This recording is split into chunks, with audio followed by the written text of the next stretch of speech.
Hello friends, मैं उदित। इस video में हम बात करेंगे स्टैटिक और डायनामिक वेबसाइट के बारे में।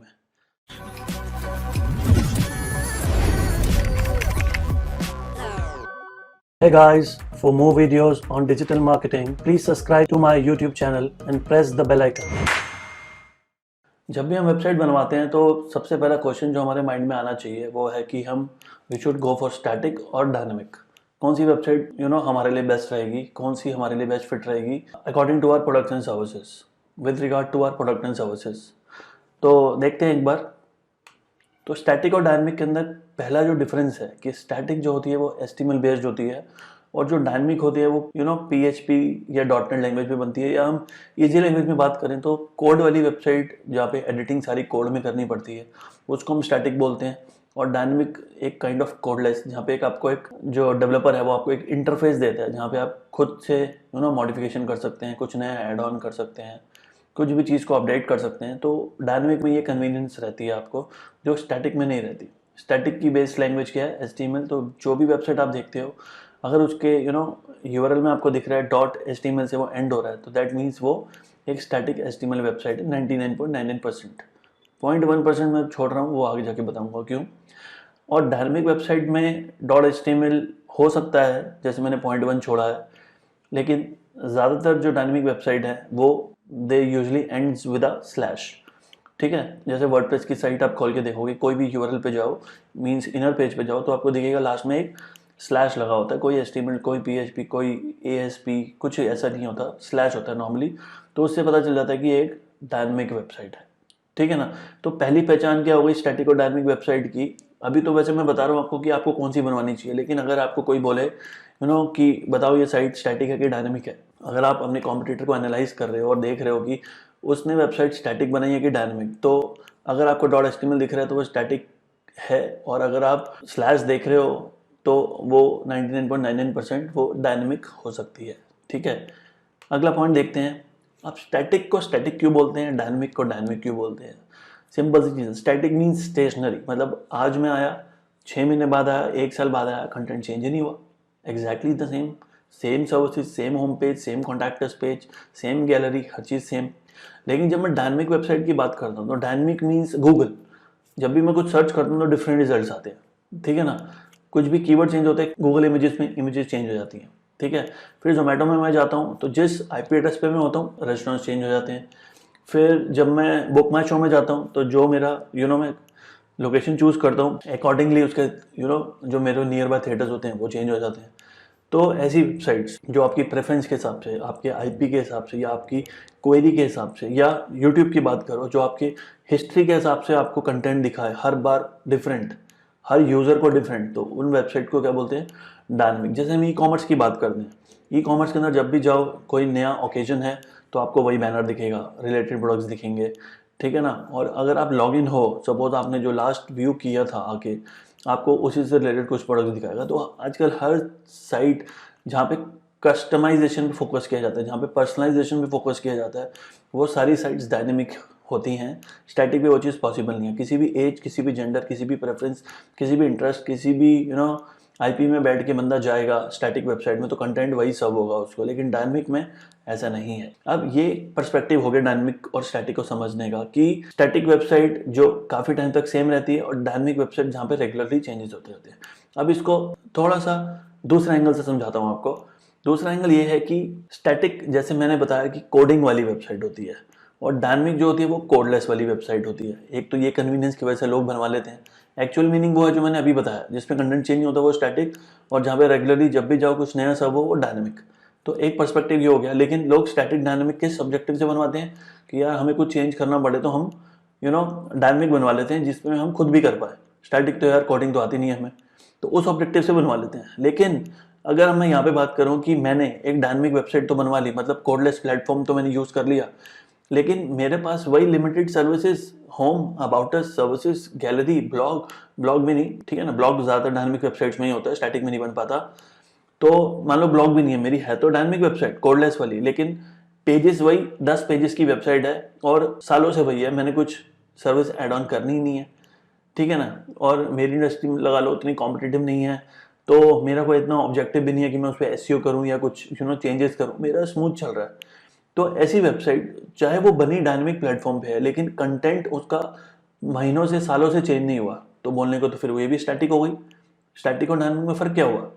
ठीक है, तो एक स्टैटिक जो है वो भी डायनेमिक हो सकती है। एग्जाम्पल, जैसे मेरी खुद की वेबसाइट स्टैटिक है, HTML पे बनी हुई है, लेकिन मैं रेगुलरली चेंजेस करता रहता हूँ। जब भी यूजर आता है उसको मैं डिफरेंट चीजें दिखाता हूँ। कभी मैं फीस चेंज कर रहा हूँ, कभी मैं मॉड्यूल्स चेंज कर रहा हूँ, कभी मैं यूएसपी चेंज कर रहा हूँ, कभी मैं टॉप पार्ट चेंज कर रहा हूँ, कभी इंक्वायरी फॉर्म ऊपर कर रहा हूँ, कभी नीचे कर रहा हूँ, और बहुत सारे पेजेस में मैं एक साथ करता हूँ। तो विद रिगार्ड टू दिस, तो मैं बोल सकता हूँ कि मेरी वेबसाइट डायनेमिक है क्योंकि इसमें चेंजेस होते रहते हैं, लेकिन प्लेटफॉर्म जो है वो स्टैटिक है।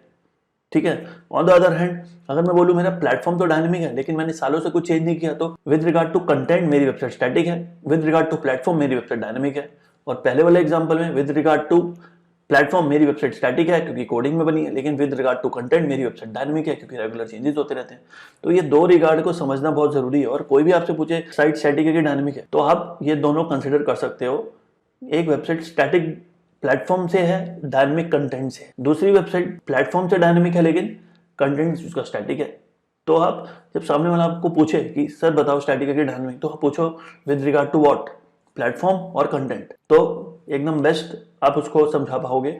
और होपफुली आप भी समझ गए होगे कि स्टैटिक और डायनेमिक आखिर बोलते क्यों हैं। ठीक है ना।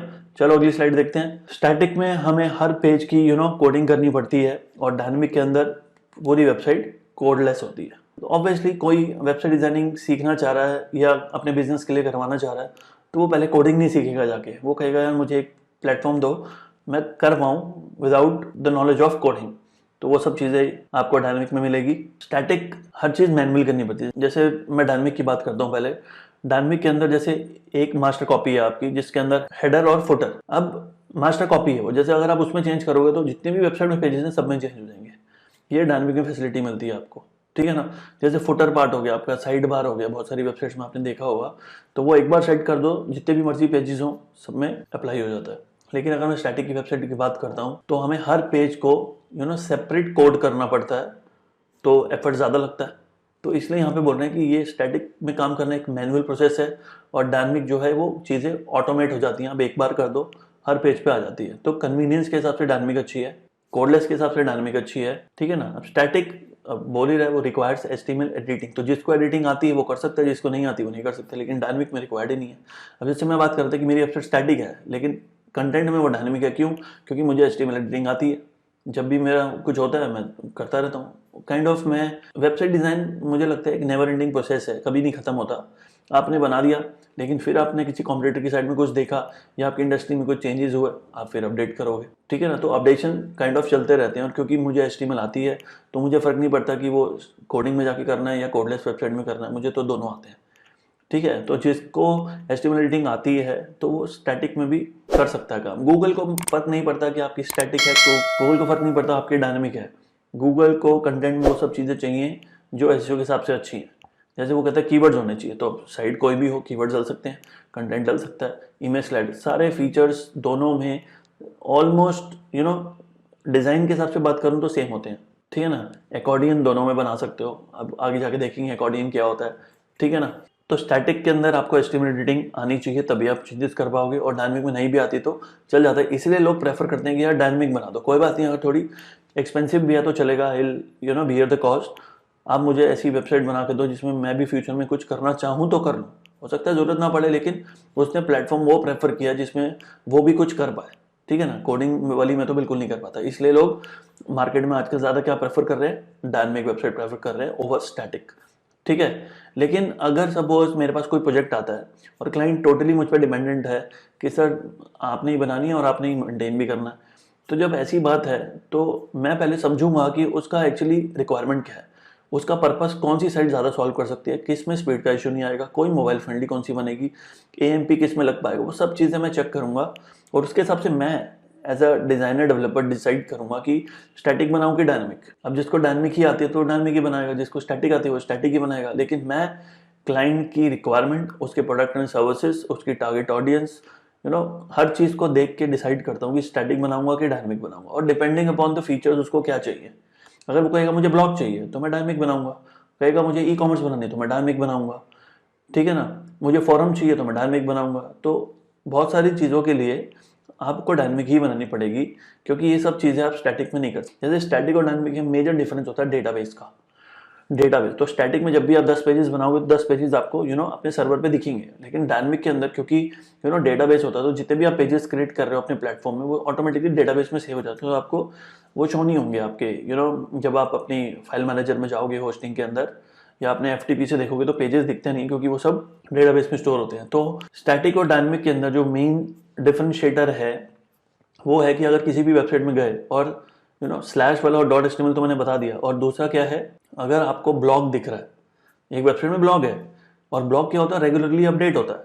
अब ब्लॉग रेगुलरली अपडेट होगा तो मतलब अगर हफ्ते में 2 भी डालोगे तो 52 वीक्स होते हैं, एक साल में 100+ ब्लॉग्स डल जाएंगे। 100+ ब्लॉग्स डल जाएंगे तो पेजेस भी बनेंगे ऑटोमेटिकली, क्योंकि आप देखते हो कि एक पेज पे तो 5 से 10 ब्लॉग्स ही आते हैं, तो अगर 100 ब्लॉग हैं तो 10 पेज बन गए। तो अब ये 10 पेज अगर आपको खुद बनाने पड़े तो एक टास्क है, ठीक है ना। और सपोज मान लो एक पेज पे 10 आ रहे हैं और 11th ब्लॉग आपने डालना है, और ब्लॉग का नेचर क्या है, रीसेंट इन्फॉर्मेशन हमेशा टॉप पे दिखाता है ब्लॉग।